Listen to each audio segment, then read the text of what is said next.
It was supposed to be just another quiet morning in the park. But when a police officer approaches a man sitting alone, things take a turn no one expected. A simple question leads to a tense standoff, and before anyone realizes it, the officer has made a huge mistake. What happens next will leave everyone watching in shock. Don't miss this intense story. Hit the like button, subscribe to the channel, and turn on notifications so you never miss another thrilling video. And tell us in the comments, what would you do in this situation? The park was slowly waking up, bathed in the golden glow of the rising sun. The morning air carried the scent of damp grass, freshly brewed coffee, and a thin mist drifting lazily over the nearby lake. Joggers moved at a steady pace along the winding paths. Dogs trotted beside their owners, and the occasional cyclist glided smoothly through the park, the soft whir of their wheels blending into the tranquil symphony of the early morning. The world felt peaceful, untouched by the chaos of the day ahead. Brock Lesnar didn't belong in a place of peace. His presence was an anomaly, a force of nature contained within human form. He had just finished his morning run, every muscle in his massive frame primed and ready, yet completely at ease. His movements were fluid yet powerful, controlled yet overwhelming. Even in a state of rest, he carried the aura of an apex predator, someone who could dismantle another man with a mere flick of his wrist. Dressed in a simple black hoodie and loose sweatpants, his physique remained hidden, but anyone with an eye for combat could recognize the way he moved, the way he breathed. He was built for war. He was not someone who trained for fitness or vanity. His body was a weapon, a tool forged through years of relentless discipline, sharpened by battle in cages and rings. He lowered himself onto a bench beneath the shade of a sprawling oak tree, exhaling as he stretched his fingers and flexed his knuckles. The world around him faded into the background. He did not engage in idle conversation, did not glance at his phone, did not observe the morning routine of the park's visitors. He simply sat, the embodiment of quiet power. People passed by, some sparing him a brief glance, but no one lingered. They sensed something primal in his stillness, an unspoken warning that told them this man was different. Not dangerous in the way of a criminal, but in the way of someone who could tear apart anything that threatened him without a second thought. And yet, one man noticed him more than the others. Officer Brent Carlisle had been patrolling the park for the past 20 minutes, his keen eyes scanning for anything that might warrant his authority. He disliked these early shifts, too quiet, too uneventful. He wasn't the type of cop who enjoyed handing out warnings for littering or helping lost tourists. Carlisle thrived on control. He enjoyed reminding people who held the power, who made the rules. As he made his way through the park, his gaze landed on the figure seated beneath the oak tree. His steps slowed. The man was too still, too self-contained. He wasn't stretching after a run, wasn't engaging in idle chatter, wasn't drinking coffee or looking at his phone. He simply sat there. That, in Carlisle's mind, made him a potential problem. The officer adjusted his utility belt, the weight of his baton, handcuffs, and firearm a familiar presence against his hip. His uniform was meticulously pressed, every crease in place, his badge gleaming under the morning sun. He moved with the calculated air of someone who expected compliance, someone accustomed to being obeyed. His polished boots crunched against the gravel as he veered off the main path heading straight for the bench. Brock remained still, unbothered by the approaching footsteps. Carlisle came to a stop in front of him, his shadow stretching long across the pavement. "Hey," he said, his tone edged with a casual authority. "What are you doing here?" Lesnar didn't react immediately. He exhaled slowly, his gaze still fixed ahead. Carlyle narrowed his eyes. "I asked you a question," he said, voice firming. Lesnar finally turned his head, his ice blue eyes locking onto the officer's.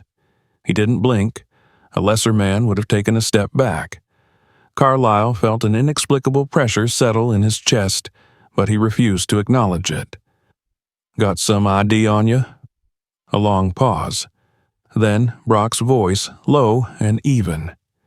"Did I do something wrong?" Carlyle didn't like the way he spoke.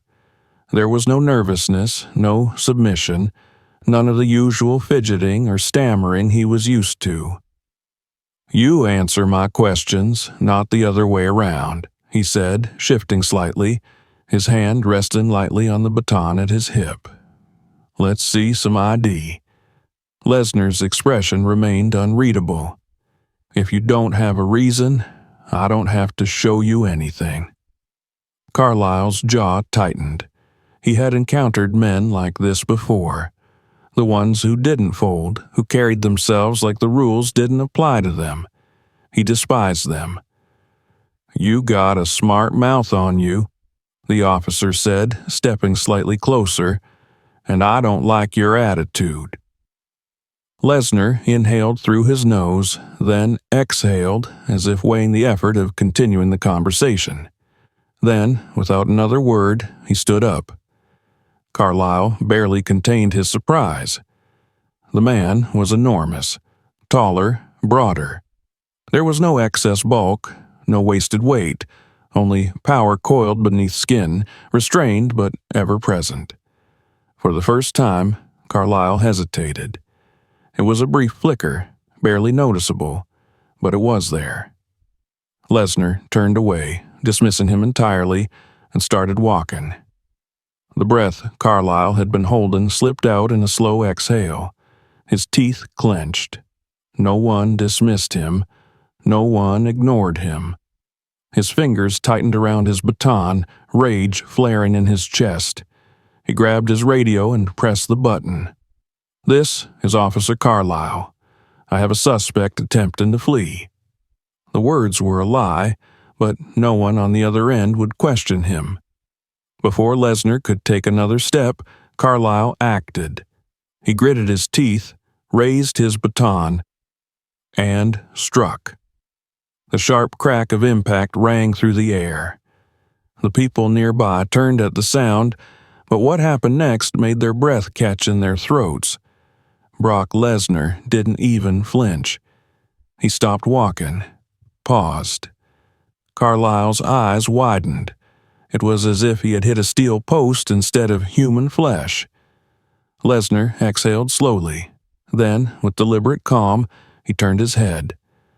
Carlyle's grip on his baton tightened instinctively. He had made a mistake. A very, very big mistake. And Brock Lesnar was about to make him realize just how big. The air between them thickened as Brock Lesnar slowly turned his head, his icy blue eyes locking on to Officer Carlyle. The park around them continued its morning routine. Joggers passed by, birds chirped from the trees, and dogs barked in the distance. But within this small circle of tension, the world felt different. The atmosphere had shifted. The weight of the moment settled over them like a storm cloud ready to break. Carlyle's fingers tightened around his baton as he realized something was very wrong. Lesnar did not react the way people usually did when struck. He did not flinch, did not stumble, did not even seem particularly angry. Instead, he exhaled slowly, his jaw tightening ever so slightly, his body completely still. There was something terrifying about that stillness, something that made Carlyle's pulse quicken despite himself. He had expected a reaction, shock, pain, maybe even submission, but what he got was nothing. No fear, no compliance, just cold, calculating patience. A few feet away, a woman walking her dog had stopped mid-stride, her eyes widening. A couple, sitting on a nearby bench, exchanged uncertain glances. A man, jogging along the path, slowed his pace, watching with silent curiosity. The confrontation was no longer just between the two men. It was now a public spectacle, and Carlyle knew it. He couldn't afford to back down. Not in front of witnesses, not after making a move. He took a step forward, his voice sharp and clipped. "You resistin', tough guy?" Lesnar's lips barely parted as he answered. "No." His voice was low, almost indifferent, but there was an undeniable weight behind it. A warning. Carlyle's nostrils flared. He was used to people folding, stammering excuses, pleading their case. He was used to controlling the pace of a situation, dictating the outcome. But Lesnar wasn't giving him anything to work with. No fear, no submission, just that blank, unreadable expression. "Then show me your ID." Lesnar exhaled through his nose, his massive chest rising and falling.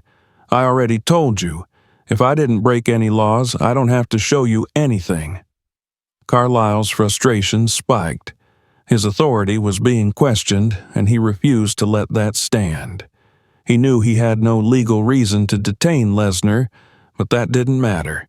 He had ways of making people comply. "Last chance," he said, voice laced with barely contained anger. "Show me your ID, or I'll have to take you in for refusing to identify yourself." Lesnar's expression remained unchanged. "That's not how the law works." Carlyle felt the heat rising in his face.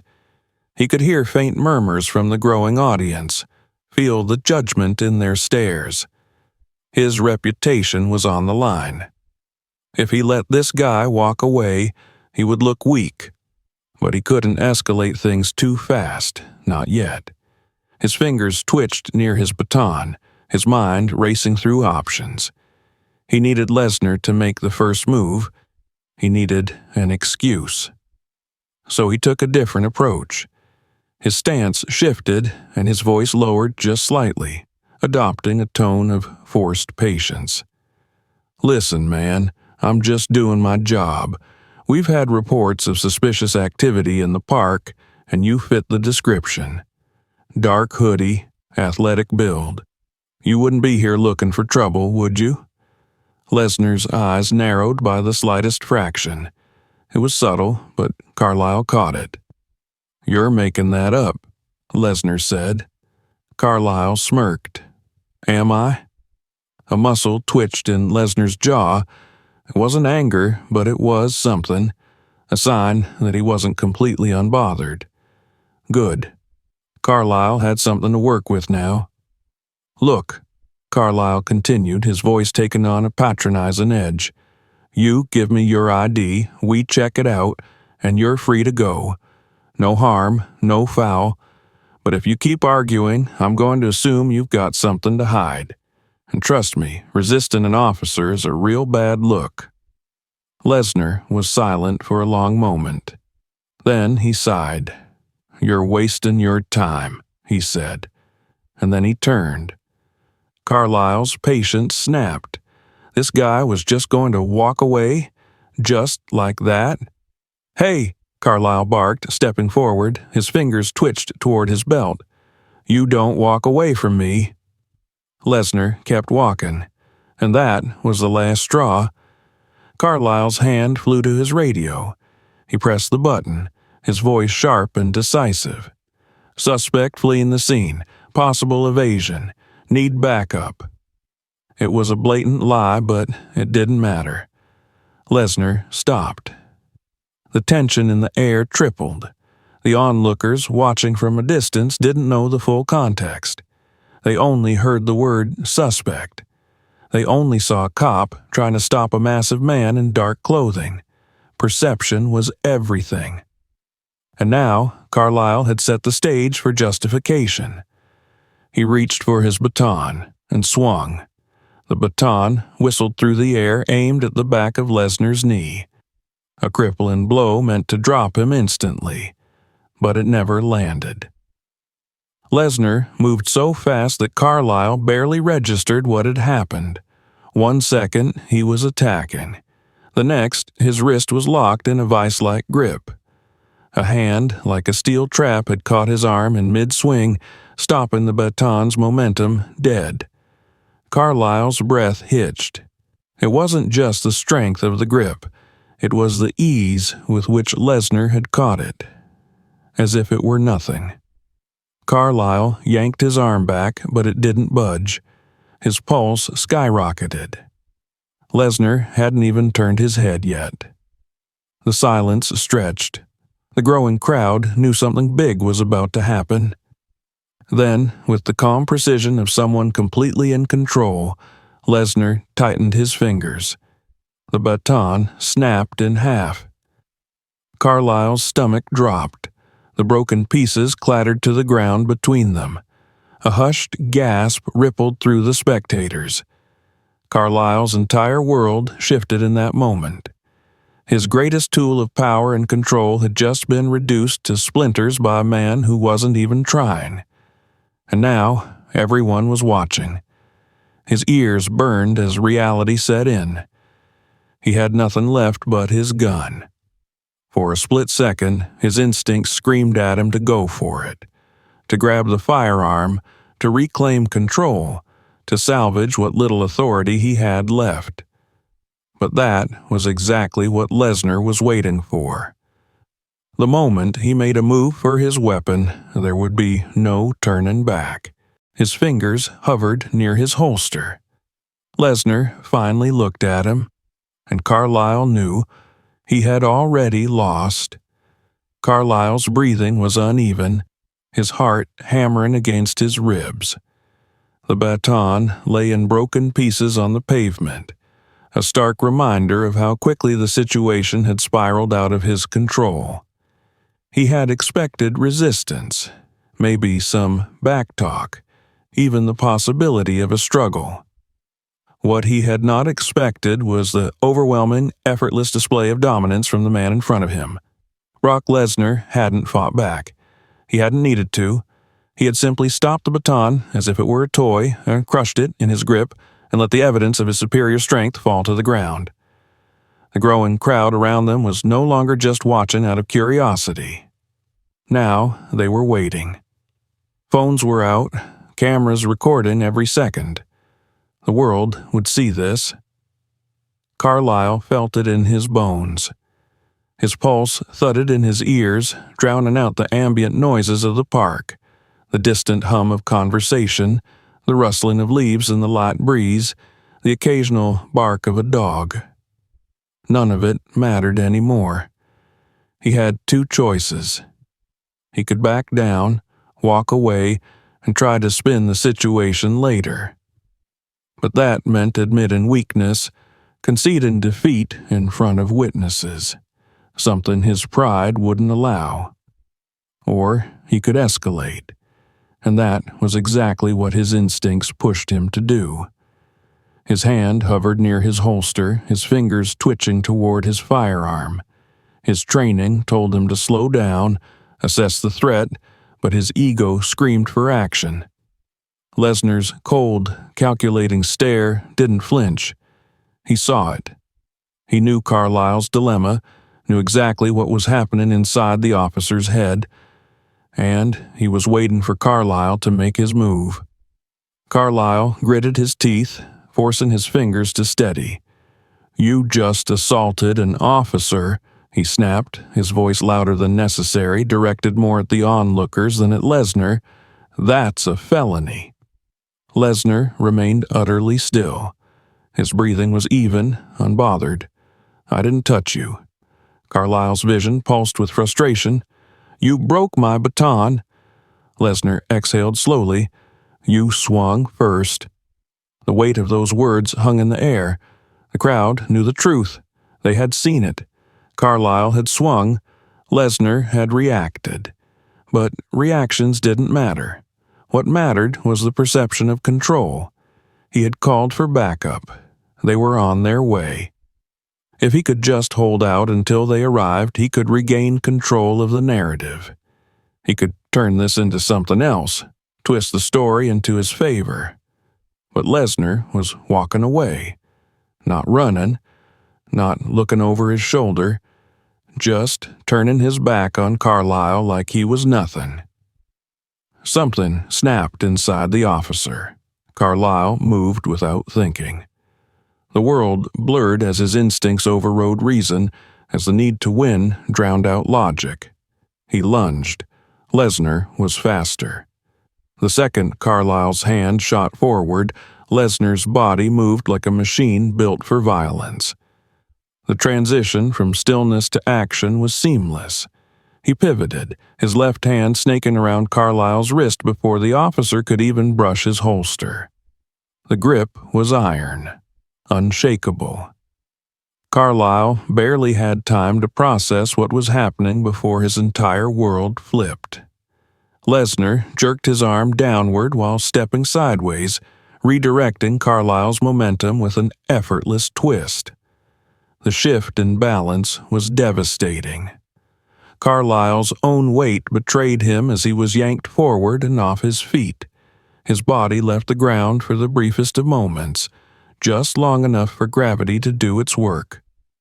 And then he hit the pavement. Hard. The air was ripped from his lungs in a sharp, painful gasp. His back slammed against the unforgiving ground, his spine jolting from the impact. For a moment, the world flickered. His vision darkened at the edges, his ears rang. His body registered the pain before his mind could catch up. The crowd gasped in unison. He couldn't move. Not immediately, not while his lungs struggled to remember how to function. He wheezed, his chest burning, his limbs momentarily stunned by the shock of the takedown. Lesnar hadn't even followed through. He had simply let him fall. Carlyle blinked up at the sky, struggling to process what had just happened. He had been put down without a single punch. No excessive force, no unnecessary brutality. Just pure, technical dominance. Lesnar's voice, calm as ever, cut through the fog in Carlyle's mind. "You should stop now." Carlyle's humiliation burned hotter than any physical pain. He was on his back, gasping for breath, with cameras pointed at him. This wasn't just a loss, it was a public failure. His muscles tensed with rage, his fists clenching against the pavement. No. No. He wouldn't let this end like this. A surge of fury propelled him upward. His movements were sloppy, fueled more by adrenaline than strategy. He scrambled to his knees, his hands shaken as he reached for the one thing that could restore his control. His gun. His fingers gripped the handle. And then it was gone. He barely registered what had happened. 1 second, the weapon was in his hand. The next, it wasn't. Lesnar had taken it, not ripped it away, not yanked it. He had simply plucked it from Carlyle's grip with the same ease as someone picking up a fallen leaf. And now he held it. The crowd fell completely silent. Phones recorded every second of what had just happened. Lesnar stood over Carlyle, the gun loose in his massive hand, but he didn't point it, didn't threaten with it. He just examined it, turned it slightly, considered it. Then, slowly, deliberately, he crouched down and placed it on the ground, right next to the broken baton. Then he stepped back. It was a statement, a message. I don't need weapons. I don't need force. I don't need to prove anything. Carlyle's chest heaved. This was worse than being thrown. Worse than being taken down. Lesnar hadn't just defeated him physically. He had stripped him of power. The gun was a symbol of authority. Carlyle had lost it, and now everyone knew. The murmurs started. Whispered voices rippled through the crowd, the weight of what had happened settling into every witness. Some looked at Carlyle with pity, others with contempt. A few chuckled. That was the final crack in the dam. Carlyle snapped. His pride, his rage, his desperation boiled over. He lunged for his radio, his fingers pressing down hard on the button, his voice raw and frantic. "Officer needs assistance. Immediate backup. Suspect is armed and dangerous." The lie spilled from his lips before he could think. And in the distance, the sirens howled. The storm was coming. And for the first time, Carlyle realized he wasn't the one in control anymore. The distant wail of sirens cut through the morning air, threading a sharp edge of tension into the atmosphere.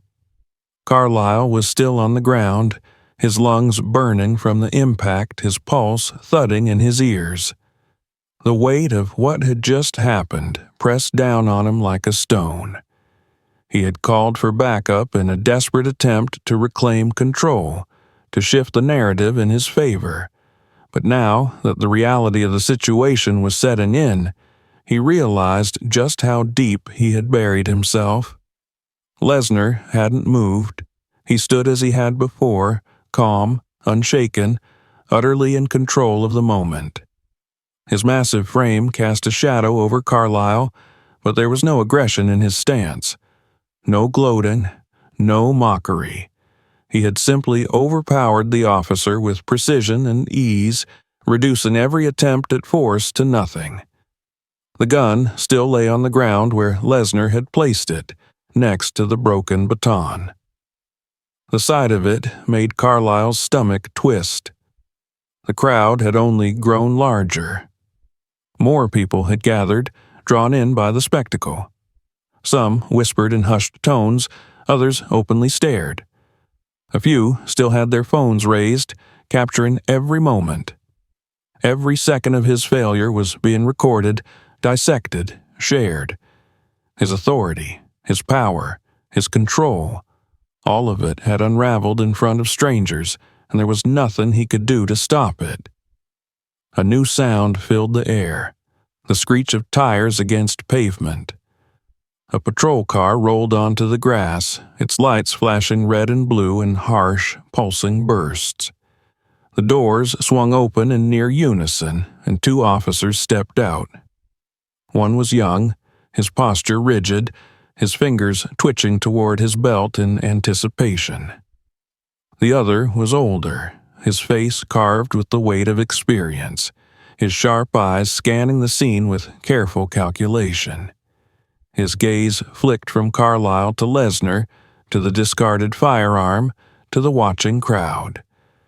Carlyle forced himself upright, his limbs still trembling, but he squared his shoulders as best he could. His pride was already shattered, but he had to salvage something. He pointed a shaking finger at Lesnar. He attacked an officer. His voice was raw, desperate. He's resisting arrest. The younger officer immediately reached for his weapon, his stance shifting, but the older officer raised a firm hand, stopping him in his tracks.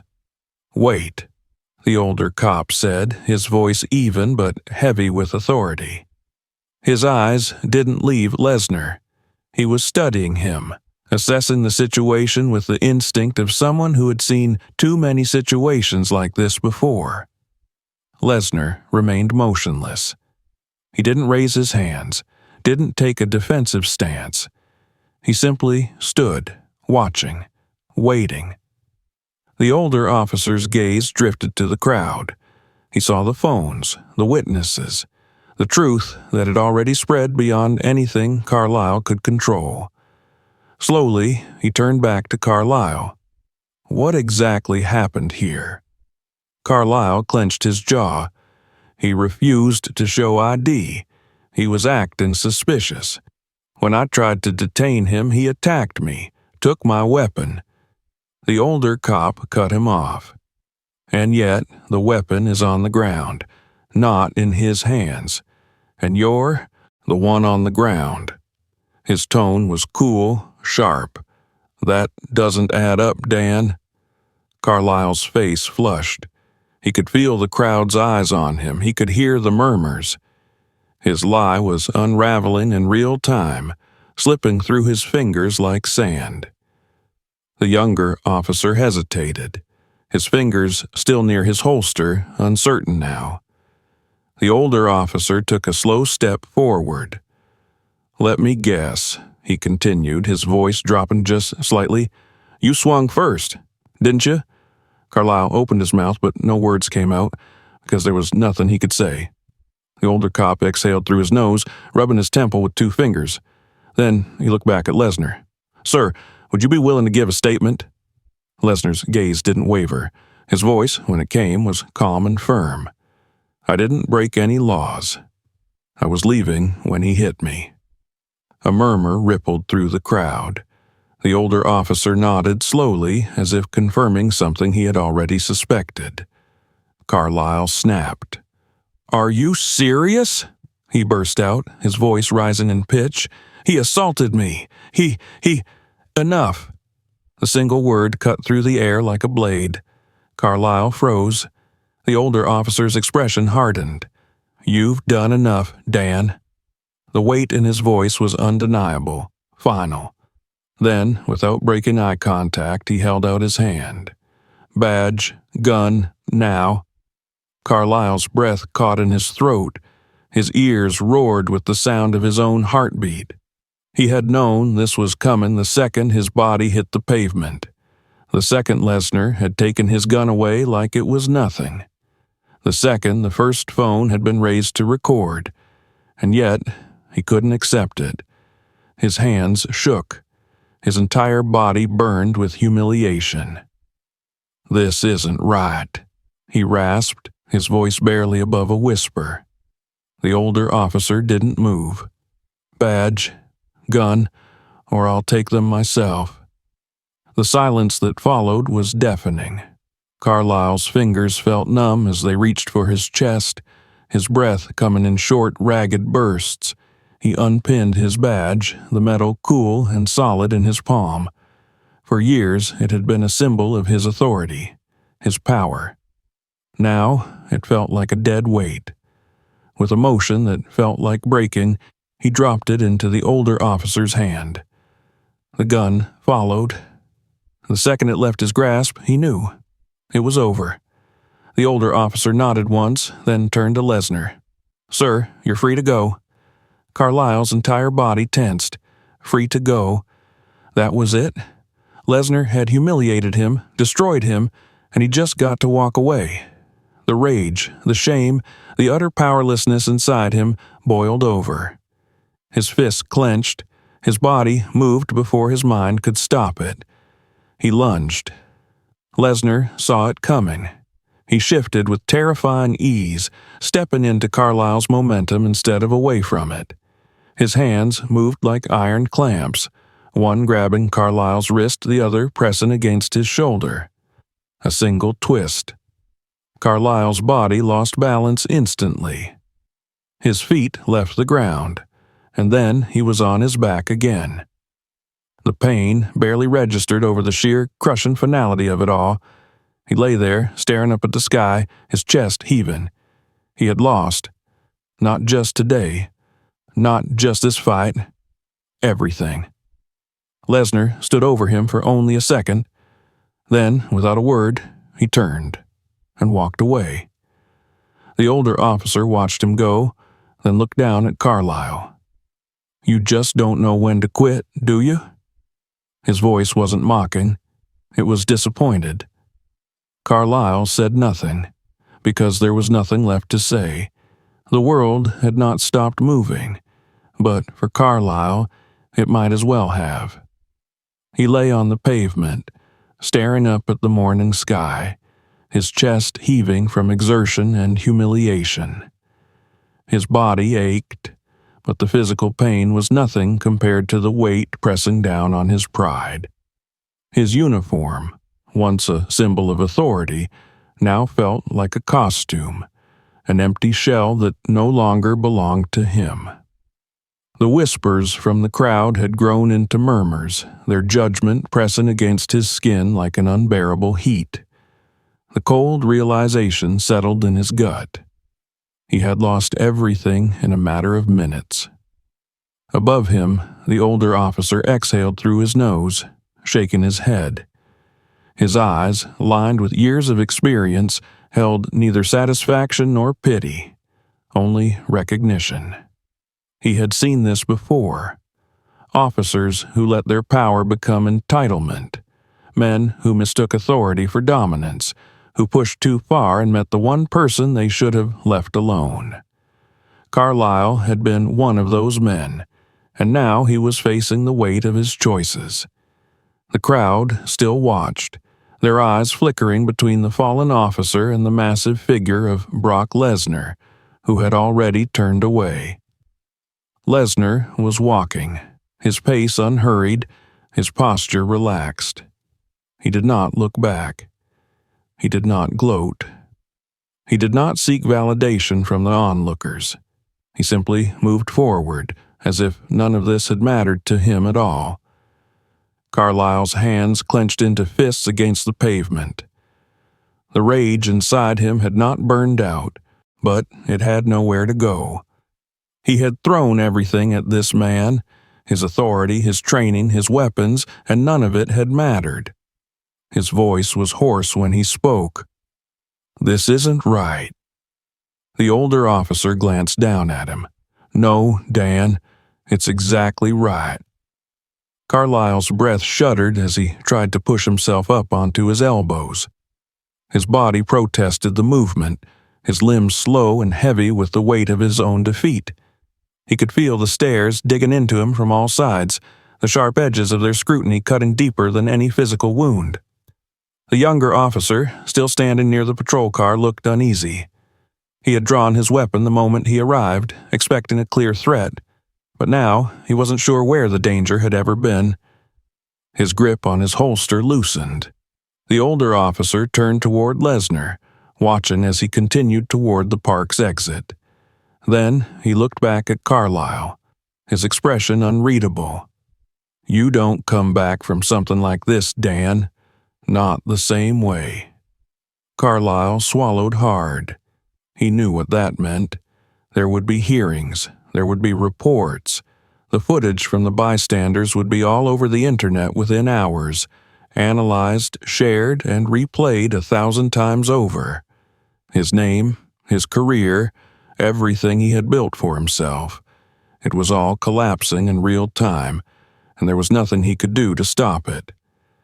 He looked toward Lesnar's retreating form, something bitter curling in his chest.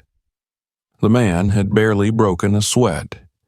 He had disarmed him, humiliated him, and destroyed his career, and he had done it without throwing a single real punch. There had been no struggle, no contest.